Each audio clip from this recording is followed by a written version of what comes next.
Hello, everyone. Welcome back for day 2 of Wolf Week 2021. I'm Catherine Frizat. I'm a French-American wolf advocate. I was a volunteer for the California Wolf Center and for the Center for Biological Diversity. Now I'm based in France, and I'm a member of local wildlife organizations, in particular FERUS, for which I do some volunteer work as well. And speaking of which, today's first panel is a presentation by FERUS. Named after the Latin word for wild, FERUS is a French wildlife organization dedicated to bear, lynx, and wolf conservation. They have over 3,000 members, and they do amazing work on the ground promoting coexistence with large carnivores, in particular wolves. Our speaker today is Eugène Reinberger, longtime member of FERUS and board member of FERUS. And now I will leave you with Eugène.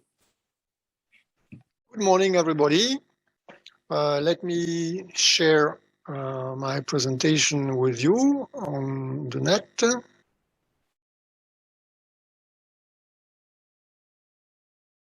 Okay, so folks, you probably see my first page with FERUS, do you?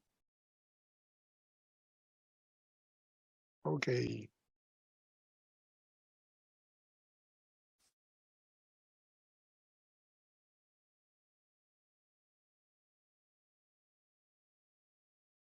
Okay, here it goes. Good morning. So my name is Eugène Reinberger from France. As Catherine said, member of the board of FERUS for 7 years. And I'm also a member of the Brown Bear Network. This is a network in charge of bear tracking in the Pyrenees Mountains. So I went to wolf conservation when we first met our Spanish friends of Lobo Marley in 2015, whose you listened probably to the speech yesterday when we presented our European Alliance for Wolf Conservation. I will present you today FERUS. Well, Catherine said everything, an NGO advocating for lynx, bear, and wolf conservation, and our actions in favor of the wolf. So FERUS was founded in 2003 by merge of two groups, the French Wolf Group on one side and Artus, an NGO working on the bear. So we are currently the only French NGO dealing specifically with the conservation of the three apex bear, lynx, and wolf in France. Our objectives are given here. You can read conservation of our three large carnivores and promotion of peaceful coexistence between them and human activities. So our action methods, communication, demonstration, education, lobbying, legal actions, field presence. We will invite you to one of our field program, hopefully. And we have various volunteer programs. So, a little focus on a subject that may interest you, the wolf in France. During the 18th century, the wolf was present everywhere in the country. You know, population estimations ranged between 10,000 and 20,000 wolves. After an organized persecution, the species disappeared during the 1930s. The last wolf lived in Dordogne, Charente, and in the Vienne region. This is, if you know the France map, center-west of France. In the French Alps, well, I'm going to speak about the species had disappeared 30 years earlier. Wolves were not reintroduced. They came back naturally after spreading from the Abruzzi mountain in central Italy to the Italian Alps first, and from there to the French Alps over a period of 20 years. The first confirmed observation was made in November 1992 in the Mercantour National Park. This is a park at the border with Italy. This return was due to multiple factors, as is given here: legal protection, large population of wild ungulates to prey on, expansion of roe deer and wild boar populations. Farming decline has been favorable to both prey and predator. Forests have grown. You can see here the average size of our French Italian wolf. Body length 1.10 meters, height between 65 and 75 centimeters, weight between 25 and 35 kilograms, yellow eyes, fur color mix of beige, gray and black, with the white labial mask. Italian wolves generally have dark lines on forward legs. In Europe, there is no completely black or white wolves. On the left, this is the 2020 Permanent Presence Zone map, edited by the Office for Biodiversity. This is the official office in charge of wolf tracking and counting. The red arrow, recalls that wolf crossed the French-Italian border in 1992, as I said, and first colonized the French Alps, where the main packs live. The black marked wolf figures are the packs, and the gray marked are isolated wolves. From the start, 1992, 1993, we encountered hostility from livestock owners, not because they were against the wolf, but because appropriate measures were not taken by government to support coexistence. This is very important, and this is probably, sadly, the main reason why we have now still problems. So in 1994, the first dispersers, the yellow arrows, started leaving the Alps. These wolves were able to move across populated area, large transportation infrastructures. They crossed urban districts, highways, canals, and the Rhone River. The Rhone River is the blue line, the most important natural obstacle before the Massif Central, France, central mountain, and very important farming region.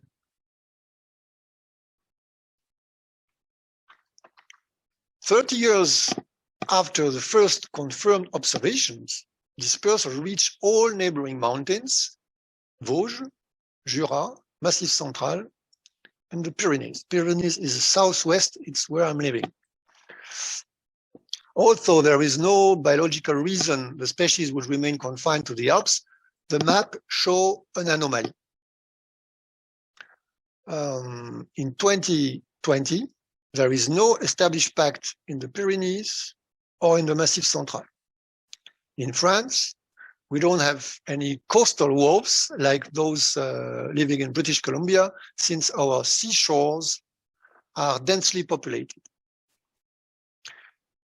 In 2004, facing an important predation rate, let's imagine 20 sheep by wolf by year, 12,000 sheep a year. This is Europe's highest rate. The French government began using a provision of the Habitat Directive.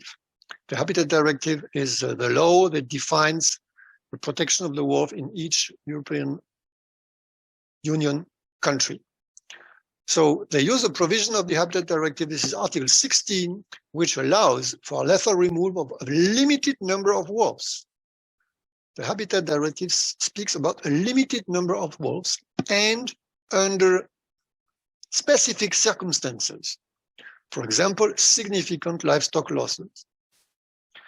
But over time, this policy has evolved into the systematic killing of 100 wolves a year, in absence of damage, even in absence of livestock, and also during boar hunting season, without any positive effect on predation. As of June 2021, There are 106 packs, 125 permanent presence zone, and between 500 and 700 wolves who are managed via a wolf plan, allowing the lethal removal of 100 plus wolves a year, which NGOs consider a breach to the Habitat Directive, the official wolf protection law. With that, the annual growth rate, population growth rate, dropped from 22% 2 years ago to 8%. And this is due to lethal removal. As of today, 96 wolves have been killed in 2021. To better understand the wolf behavior, the Canovis survey was launched by IPRA. IPRA, it's an independent organization. It showed that in the French Alps, interactions between wolf and flocks of sheep are permanent. During the 2013-2018 period, 3,300 hours of night survey with thermal cameras were performed in wolf presence zone. The big surprise, and this was never done before by nobody, okay? It's really a first delivery. The big surprise was to see that in France, wolves live in or near the pastoral space and frequently visit the pastoral systems. You've got the numbers here. On 530 sequences involving wolves, there were 175 interactions observed between wolf and protection dogs, only 65 predations, so 12%, and of these 55, only 30% with success. I mean, sheep was killed by the wolf, so 46% success. In fact, contacts between wolves and sheep are constant, but in 50% of the cases, the wolves show no interest in the pastoral system. You've got a good example here. There are the sheep. We are in the night. There are the sheep. The wolf passes by. He stops. He looks at the sheep, and he goes away. So, in fact, predation is only the visible part of the iceberg of wolf pastoral system relations.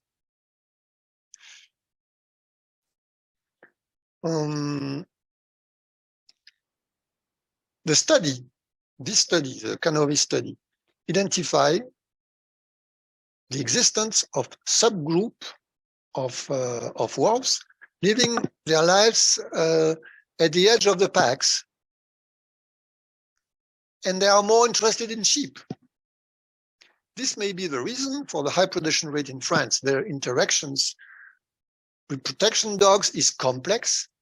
Several wolves can make the dog busy or even get to play with the dog. We have pictures of these sequences. They play with the dogs when other wolves go to get the sheep.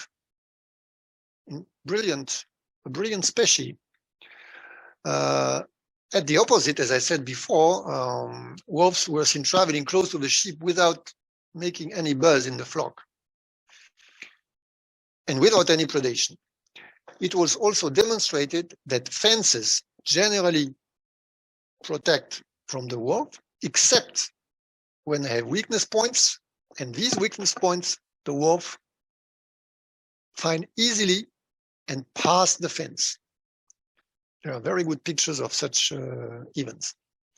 So finally, they observed what? They observed a large variability of wolf characters, from the curious wolf, the suspicious wolf, the timorous, the player, the jumper, the leader, the follower, the wait and see, unskilled, persistent, courageous, the reckless, and so on. So the wolf doesn't exist. There are many different types of wolves, and setting up an efficient protection system implies to take the wolf parameter into account. In other words, as a shepherd, you've got to know your own wolves.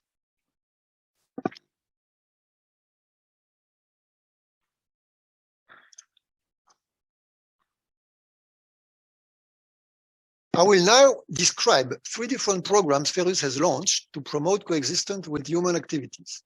So we start with Pastoral. So Pastoral is a program supporting sheep farming in wolf presence zones during summertime. We recruit volunteers who, after training, will spend the night camping close to the sheep in surveillance in order to help the shepherd and increase human presence. They will also help with the installation of protection nets, fences, and so on, facilitating better farming practices compatible with wolf presence. Let's look at some Pastoral 2021 data. So there were 2 training sessions with 9 and 6 new volunteers each. 9 sheep farmers welcomed volunteers for night surveillance, 40 volunteers total, 381 surveillance night or day performed. 3 other farmers got technical support, 14 Foxlight packs supplied to 5 farmers. The Foxlight packs are those sorts of lights, blinking lights that you put on the fences, okay, to scare off the wolf. In total, 15 partnering farmers and 3,200 volunteers man-hour. Now I've got a message to you folks. According to the participants, it's really worthwhile. Not only you help the shepherd in his daily activity, but spending the night close to the sheep and protection dogs, being waken up in the night by dogs barking, sheep agitation, getting out with a torch to face the predator is a thrilling experience. We encourage, and with no danger, okay? There is no danger. We encourage you to file into the program. It is not necessary to fluently speak French to participate. And Betsy, I think you've got the link that you can share with the audience if they want to file in. Now, let's look at Parole de Loup, second one.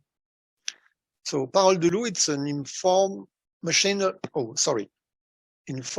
program for the general public with focus on wolf comeback and measures taken to support it. This is the wolf plan I mentioned before. Presence of protection dogs with flocks with guidance on recommended behavior to adopt with them.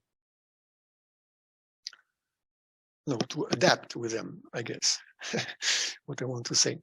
So program was launched in 2015, taking place in the Alpine Mediterranean regions during summer. 3 volunteers per week backed by a FERUS staffer. Distribution of informational brochures, inquiries, discussion on farmers markets, hours of discussion with people. You can see on the photos the types of brochure distributed. Here, for example, the 2 children, they hold a comic strip about protection dogs called Montagne des Pyrénées, or by its nickname Patou. It's a big, big white dog.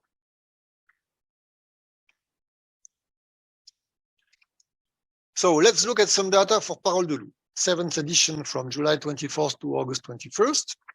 11 volunteers participate during 4 weeks, plus 3 staff. So we had average 4 people by week. 5,000 kilometers covered in 4 counties. We named them départements. 100 communities. 1,200 shop, visitor center, library, markets, vet office visited.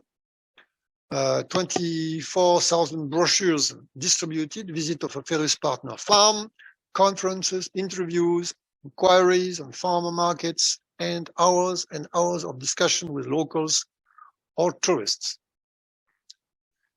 According to the inquiries result, and this is the same number year after year, 85% of the people interviewed are in favor of the presence of the wolf. You can see our 3 brochures at the right. So the wolf in France, one interesting brochure that is the fakes about the wolf, and the comic strip about the patou I mentioned before. Finally, Parole de Patou. Here you have a nice photo from the patou dog.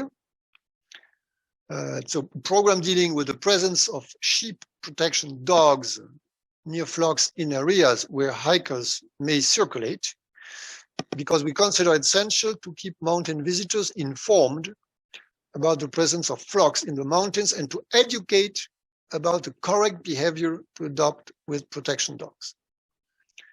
So you see here, free of charge conferences to visitor centers, professional hikers, presence of a team of trained volunteers at hiker trails heads. Parole de Patou was launched in 2021. I don't have the data, sorry. Similar programs exist for the bear and the lynx. So now, interesting thing. I want to talk about an initiative taken in the frame of the European Union Action for Large Carnivore. You have to know that the European Commission, which is the administration of the European Union, they have a lot of money to spend on programs for the nature. So it is called the Erasmus program. It's a European program financed by the European Commission, who requires, there is a prerequisite. You need to have an international project conducted by NGOs of different countries. So for example, FERUS cannot file alone, okay? So 2 years ago, FERUS filed in with 3 NGO partners, Natagora from Belgium, FAPAS from Spain, and FFW from Germany. So for those attending the yesterday conference, you heard from my good friend Peter, the FFW presentation about the wolf in Germany. The goal is to facilitate the training of NGO volunteers active in large carnivore protection. So we had 2 big actions. First, creation of a MOOC, a massive online course, massive open online course on large carnivore. This course has been finalized, okay? And the second, to organize a field training session on large carnivore somewhere in spring 2022. So the MOOC, it's online, online courses with videos, photo, quiz. It's free of charge, 4 languages. So it's currently in French, German, Spanish, and English. So various topics are addressed, the biology of bear, wolf, and lynx, tracks and presence clues, conflict management, farming, legislation, behavior. It's open to all people, okay? So there is, this is the link. So again, Betsy has the link. So if you want to look at it, it's possible.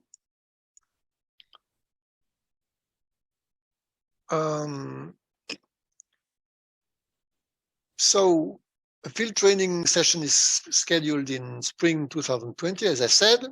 On the agenda are the above topics that you can read, plus poaching management and benchmark of wolf population management systems in Europe. So before the question and answer session, I would like to mention that our quarterly journal offers this month an article about the wolf in Yellowstone that was written by Jérémy Mathieu. Maybe some of you know this guy. He's a French filmmaker living in British Columbia. Thank you very much for your attention. Okay, thank you, Eugene. So I guess we're gonna switch into the Q&A session. So if if the participants have questions, you can put them in the chat, I guess. And I'm going to start you with like a general question on an issue that is ongoing in France, which is the high numbers of predations. So compared to other European countries, France has definitely the highest number of predation. And we have a relatively small wolf population, between 600-700 wolves, and they're all in the same area on top of that. So even this year, I already got some, I saw some preliminary numbers, and it doesn't decrease. It only increases every year. It's almost like our wolves are more interested in livestock than the wolves in Germany, in Spain, in Italy, or whatever. I guess, I don't know, maybe we have better livestock in France, but they don't seem to like the livestock as much in the rest of Europe. So what do you think is the reason why we have this high number of predations? Okay, thank you, Catherine, for the question. This is an interesting question and a large subject. So yes. I may spend some time talking about this because there is a lot to be said. So first, I correct you if I hope you will pardon me. France is the second worst country for sheep predation because we are the first one in number, but the second one in rate, because Norway, who has a very small wolf population, has a higher rate. And it's probably because Norway has the most stupid wolf management system in the world. I'm sorry, but voilà, Scandinavia, it's not only a paradise for nature. They are very stupid people at the government, so they got the result, of course. So we in France, we are second. So to me, there are 2 or 3 main reasons. The first reason is the way you count the sheep attributed to the wolf. Because you may know that wolf and dogs have 97% common DNA. So it's not always obvious to differentiate what animal had killed the sheep. So today, when a dead sheep is observed by the federal agents, there is 2 main results, well, 3 main results. It's wolf disregarded. So maybe because the clues are typically not of a canine animal. So it may be other causes. So wolf disregarded. Wolf certain. Wolf certain, it's in the case where everything is okay to conclude to the wolf. And there is a gray line, a gray band, which is wolf uncertain. And in the wolf uncertain, you probably have a lot of dog attacks because they are not able to differentiate. So first of all, the 12,000 number, it may be 6,000. If you look at Great Britain, for example, Great Britain, if you go to there, you can go, there is no wolf, okay? They persecuted them for forever, unless they do reintroduction. Okay, and in Great Britain, there are a lot of predation, and the only canidae who can predate the sheep, it's the dogs. So, okay, it's just a reference. It doesn't tell anything about the numbers, but it's a clue. So it's maybe not 12,000. Now, there is another reason that may be due to the wolf himself. Because as I showed you in my presentation, not all wolves are interested in sheep, but some are very interested. And naturally, wolves are different, and you can have packs of wolves who predate only white ungulates, and they teach to the youngs to go to white ungulates. And some packs may be too much used to the sheep, and they teach their pups to predate the sheep. So there is a sort of cultural differences between packs that may explain this. Plus the fact that in France, as I said, due to the Canovis survey, we know that there are subgroup of wolves living more or less detached from packs who live their life on their own. So they can be isolated wolves or maybe group of 2, 3. And these wolves can do a lot of harm to non-protected flocks. And the last reason is the protection level. Because I must say, okay, a well-protected pack is 10 times, 20 times less predated than a not protected pack. It's not going to go to zero, okay, because wolves are very intelligent and then sometimes they find the weakness points, but it is definitely 10 to 20 times less. So it works out. But a certain family of stock owners, they refuse the wolf. It's an ideology. It's not economic. It's not practical. It's not economic. It's ideologic. So they refuse the wolf, and because they refuse the wolf, they refuse to protect. Of course, they cope with that because every predation is paid by the state. So every month they go to the town and they get their money. Very easy. It's maybe sometimes easier to get money this way than to sell the meat. Okay, but it is a way to coexist. It is to favorize problems. And clearly there are farmers who do this, and other farmers, the one, for example, we work with in FERUS, they do protect. And when you interview them, they say protection works out. So you see, there are three reasons that probably intertwine one another and that may explain, plus the fact that the dispersers, when they leave Massif Central, for example, where there are a lot of sheep, or the Pyrenees, the dispersers are lonely wolves. And you may know that a lonely wolf is not able to go to boar or to go to deer. They have to go to smaller animals, and of course, unprotected sheep is the perfect place. Yeah. Okay. Yes. Thank you. While we were talking, there was a couple of questions related to this topic. One of them was, do they have enough space, enough territory to go explore or hunt the wolf packs in France?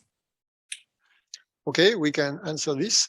So, as I said before, in the 18th century, there was 10,000 wolves. So maybe it's not a reference because the territory was not so much constructed than today. But we have a lot of wood. The wood is growing 1% a year. We have a lot of space because France is not so densely populated, 100 dweller per square kilometers, but in some region it's maybe 10 or 20. So there are space. There is food because we have 10,000, 100,000 of roe deer and boars. So there is food, there is space. There are some places where they are quiet to dig caves for their pups. So basically, if you think about Germany, you heard yesterday, Germany, they have now 1,400 wolves in the most industrial country of Europe. And the number is growing. But in Germany, they don't shoot wolves, okay? It's completely different. So if the French government would accept to coexist with the wolf and to leave the wolf occupy its biological position, and to play its ecological role, things would be far better. But the current attitude of giving out or to go along with the lobbying of hunters and farmers, it's a dead end. It's a dead end. So I don't know how it will trend, but it's a dead end. Okay.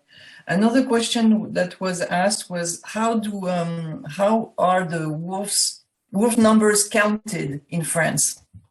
Okay. So you may have noticed that I sometimes criticize my own administration and my own government. Okay. But I don't think that my critics are spatial. So they are founded. Now, when things are good, I do say it. In France, we have the best counting system in Europe because there is an administration, the Office for Biodiversity, Office Français pour la Biodiversité. There are tens of people hired full-time, and they go on the field and they go for clues, they go for tracks, they are dedicated to the wolf. And these people use very brilliant statistical methods which take into account the probability you have to identify the DNA of one wolf and to re-identify the same wolf on another place or sometimes later. And through this manipulation and calculation, there are official methods which are very good, and we all we naturalists we support these methods. So we are completely in line with the OFB for the counting of wolves, and we think that the number I gave you, 600, it's about the right number. But there are people, mostly the farmers, they say, oh no, this number is wrong. We have too much wolves. Twice. We have 2,000 wolves in France, so we have to kill them. Okay, so counting is a good industry in France. Maybe you can talk also a little bit about what kind of how the compensation programs work in France, because I mean, I know personally I've heard that sometimes some farmers are even told to report predation even if they don't have any, otherwise they won't get their subsidies. So how does I would not say it is so bad, because at the end of the day you stand in front of a commission and you have to show the little earring that a sheep wears, and to show it, my sheep is dead, so this is the earring. So if you have nothing, you get nothing. But where the things are shifting from normal business, it is what I said before. It is the attribution of the murderer. Who is the murderer? And if you have half of the predation by dog and you attribute them to the wolf, of course, it inflates the number. But I must say that the same office, the Office for Biodiversity, they have agents specialized in analyzing of dead sheep. And to us, they are serious people. They are honest people. So they don't cheat the system, even if some farmers try to do so. But at the end, they are in front of these people. And it is sometimes hot because in some region, in the Pyrenees, for example, in the deep Pyrenees, in the central Pyrenees, some agents were welcomed by fire strikes when they came to check the sheep. And the strategy is very simple. They do this in order to scare the agents, so nobody return to these places. And when you have nobody to control, you can do what you want, even poaching. So there is a constant hostility, ideologic hostility against large carnivore, being the wolf or the bear. Yeah. And this is not going to disappear. It is, comment on dit, fortement ancré. Yeah, it's anchored. Anchored. It's deeply anchored in some population sections. Yeah. And also, you can probably say a little bit about not only do they get reimbursed if they have a loss, but they also get some subsidies to hire shepherds and to get protection dogs also, I mean, in some cases. I give you a number. The total compensation plus protection finance, it is 20 million euro a year that France spend to run the system. Most of the money is help to protection. So this is positive. So I don't mind if the number to finance protection are high. Yes. But numbers are also high at the compensation level. The German guys, he told us that in Germany, the compensation money is about 10 to 20,000 euro a year. Ridiculous. So, voilà. Donc, yes, there is the average price for a sheep, a dead sheep, is 200 euro. So if you are able to justify that you enter into the wolf system, you get the 200 euro. And of course, there is additional money because if the flock has been scared and dispersed, you get some compensation for the dispersion, for the fact that some abortion may happen amongst the sheep. So there is a good money distributed. I don't think this is underscaled. It's a good money. And I want to say the last thing with protection, because you remember I said I'm okay with spending a lot of money on protection, but this works out if the fences are installed. And sometimes we go to some places and we see the fences that have been launched by helicopter on the grassland, and they stay there. They are not installed. And afterwards, the farmers, they say, oh, I got predation. So you see, this bad spirit is heavily anchored, and I don't see how we can move out of it. I'm quite pessimistic, if you want. Yeah, that's too bad. If we look, there are some farmers that participate and protect and also, don't you think that maybe it's the older generations that have never had wolves before and then never accepted the return of the wolves, whereas maybe younger generations are going to be more open to coexist? I mean, I've seen several, documents or reports of like younger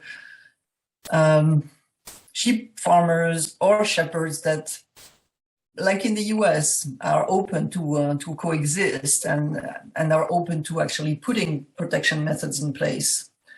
So do you think there is a little trend in that direction, or it's like completely stuck? No, we don't want them. And okay, there is an underground movement, the one you said, and this movement is positive. We don't yet see the result in terms of protection level, but this movement exists. And I want to tell you something. Very important item is the schooling of future farmers. Okay, we have a quite good farming school in France. I got to talk with one of the teachers of one of the schools in the Pyrenees, and the young people who are following these courses have a very important view on everything which is belonging to the nature. So they are not only taught how to raise a sheep, but they are also teach about the environment. the nature and the biology, the ecology, the interactions between insects, parasites, sheep, grass, and so on. So I must say that I got to talk with some of these schoolers, and they are really open. They were hired to install to plant trees in bear presence zone in the Pyrenees, and they were delighted to help planting these trees, that the bear gets some more food. So yes, you're right. There is a movement, but so far we don't see the effect. Yeah. And so there is maybe a moderation to what I said. Is in some families where the hate of the wolf and the bear is very high, this DNA is transmitted to the youngs. Yeah. Yeah. So this is probably a showstopper. Yeah, well, I think it's going to be a long-term thing.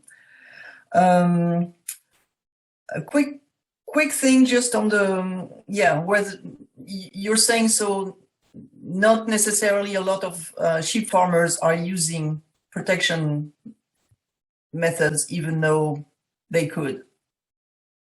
Correct. And why is that? That you just... Well, I think the reason, it's not an economical reason, because protection fences and nets are free of charge. You mentioned before, dogs are free of charge. Dog food is free of charge.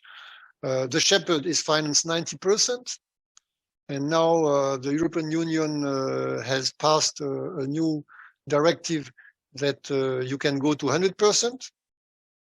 So the state members are allowed to go to 100% compensation on all protection items, including the shepherd. So there is money, but the question of the acceptance of protection method is not the money, it is the ideology, and I must say, change of practice. Because it is true that guiding a flock of sheep freely roaming in the environment and doing night sleep is not the same job, it's not the same burden than staying with the sheep, having a shepherd, moving fences every day, building electrical fences for the night, getting protection dogs that sometimes are harsh with hikers. I personally went with my dog in front of a protection dog, and he just did work. He barked and came to us to impress us, and we did a U-turn. That he was perfectly fit to his job, and of course this is a difficulty, and some farmers don't want to get into this practice change. Also, this is the only future, because large carnivores will not disappear. They are there. Yeah, that's the thing. That's kind of, because it's like, it's a dead end, because they're not. Yeah, the wolf is not going to go away. But no. So the only option is to coexist. So hopefully at some point it will. Maybe future generations, we have to hope. Yeah, my grandchildren may probably see France, an appeased France with lots of wolf and lots of sheep. Playing together, yeah. Another question, yeah. And in the US, there is a lot of wolf tourism in Yellowstone, for example. In Italy and Spain, there is a growing wolf tourism industry, and this doesn't look like it's happening in France. And is there a reason why? I mean, I know there's some groups. Well, actually, I know of the groups that go to watch wolves. They go to Italy. I mean, I know that of a few French travel little groups that actually take people to see wolves. They don't go to the Mercantour. They actually go to the Abruzzes in Italy or in Spain. So Yeah, because money always speaks. So some areas, I know some areas in Spain and Italy have capitalized on the interest in wolves to actually make some kind of money. So in France, nothing has been done in that direction as far as I know so far, as is there. Okay, I can comment on that because I've got some data on this question. So first of all, in France, there are actors, specifically some friends of the FERUS organization who live in the Alps, who organize wolf hiking. Okay, but these are very limited actors. And I know very well one of them, it's one of my friends, and he said that when he asked the local community to support his business just by putting a wolf poster on in the front of the tourism office, they refuse. Mm-hmm. They don't refuse because the mayor or the first officer is against the wolf. They refuse because they fear the revenge of the farmers. Because some farmers can be very violent. Some of them, they did actions, spreading blood in front of official buildings, scaring away some people who wanted to assist to a session. And these guys, these cowboys, sorry, because we're not in the States, sorry, they are just not prosecuted. They are free. Nothing happens.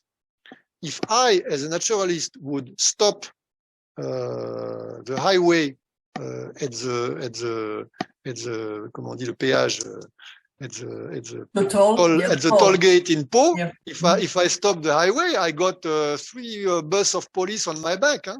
Mm-hmm. And I'm directly got to prison. But these guys, no, they are not prosecuted. They are happy. They continue their violent system. So people are scared by these people. So of course, neither the administration nor the local communities nor the actors themselves, they don't do much publicity. Most of the time, you see an article in the FERUS magazine, but you don't see a marketing of these actions. So it exists, but in very small quantities. So you're right, Catherine. Now, there is another factor that limits the possibility to do wolf watching in France. Let's speak about Italy. I went to the Abruzzi and I saw wolves. I saw wolves a whole morning. I saw a complete family of wolves. Cool. Tranquilo. Voilà. And why? Because the Abruzzi National Park is a no-hunt park since 1922. Can you imagine? No hunting on a 70 square kilometers, 700 square kilometers park since 1922. The animals in the Abruzzi Park, they just don't mind about us. They pass.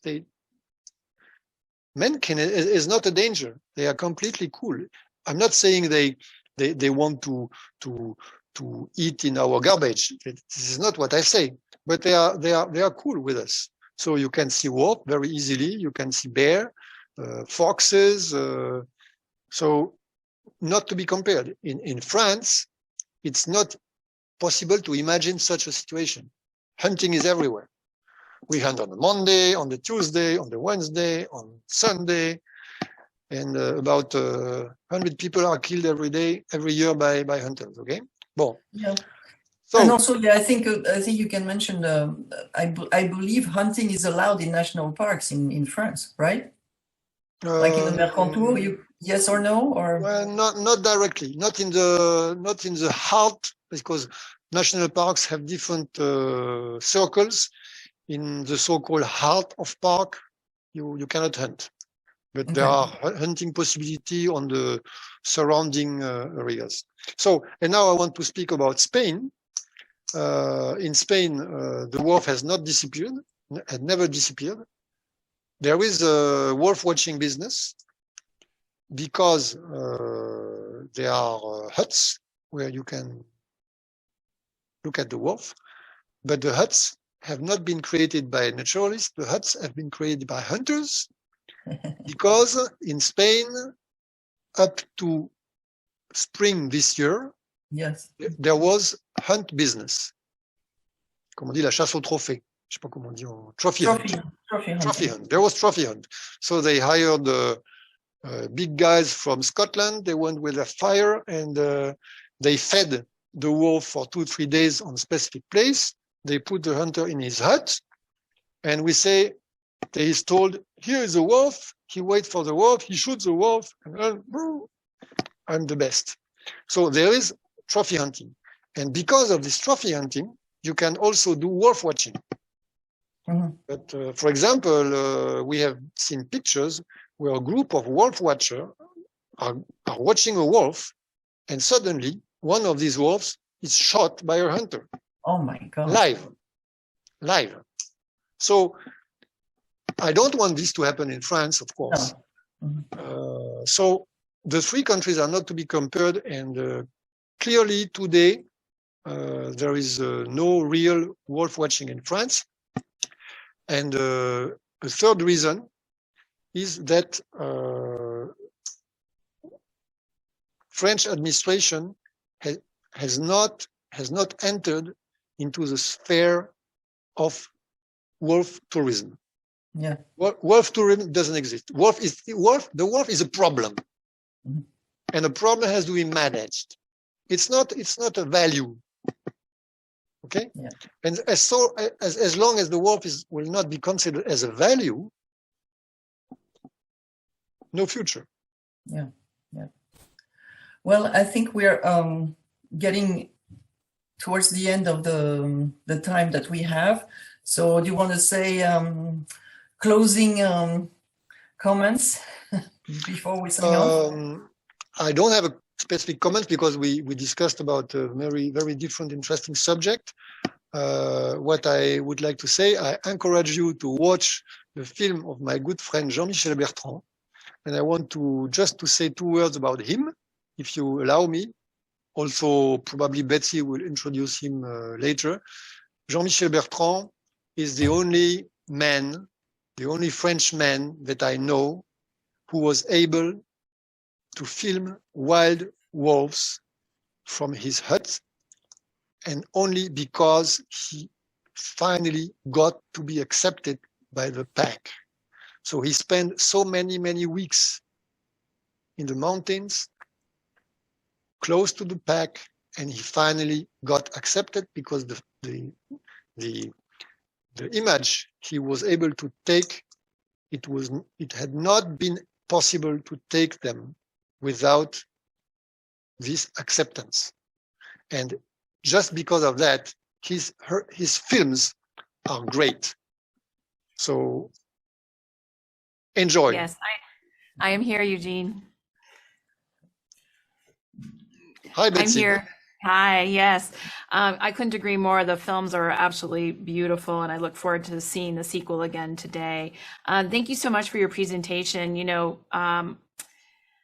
it was disappointing to hear how some of the trends are so similar in France as they are here in the US, which we discussed yesterday. In fact, the extremes that anti-wolf people will go to, you know, almost to a point of violence, and how that is largely ignored by authorities or even accepted. You know, we have a lot of that here as well. Yeah. And you were talking about the kids being the future, and that in your country, as we have here, kids are taught at a very early age to hate wolves in certain parts of the country. In fact, we have actual photographic evidence of them bringing their children out to when they trap the wolves and kill the wolves, and all under the umbrella of calling it family tradition. So it's quite sad, and definitely an uphill battle in certain regions of the U.S., and it sounds like also in your country as well. Yeah. May I say a last comment, just to build on what you said? Thank you. Yeah. There are 2 exceptions to the ocean of nightmare in Europe, and these countries are Germany And Peter explained yesterday what is the wolf management policy in Germany. It's excellent. It is absolutely consistent with the directive, the Habitat Directive. So they don't kill any wolf, unless very, very, very exceptional exceptions. And the wolf population is growing without any problem. And the second, Belgium, because in Belgium they have very few wolves. They have 2 packs, but these packs are so closely tracked and managed by the administration, and all the Belgian people are happy to follow and to hear about these wolves because they are now proud of their wolves. Yeah, that's wonderful. I think that's what the movie Wolves Return is about, right? The wolf pack in Belgium, if I remember correctly. Well, thank you so much. Really enjoyed having all of you on representing Europe. It's been really eye-opening, inspiring, and also, you know, we have a lot of work to do on globally when it comes to supporting wolves. But I'm really, really thrilled to have had you, and we have been posting the links in the comments, and we'll be sure to post them on our Facebook pages in the coming days so people know how to reach out to you for more information. So yeah, thank people you from much. everywhere should actually go and do the Pastoral program. I mean, it's a really interesting experience. I did the training.